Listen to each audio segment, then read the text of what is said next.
Gigising, trabaho, matutulog at gigising. Trabaho, matutulog kung ito ay iisipin. Paulit-ulit lang, para bang wala ng kulay.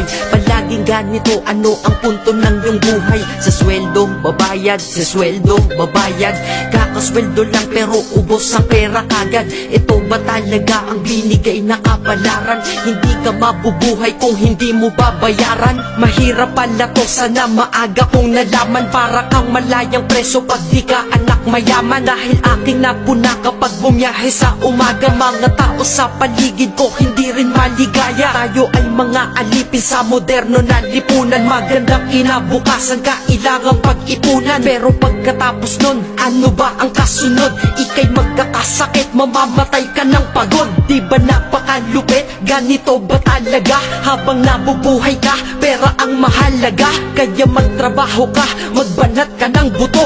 Yan ang salitang maririnig mo sa buong mundo.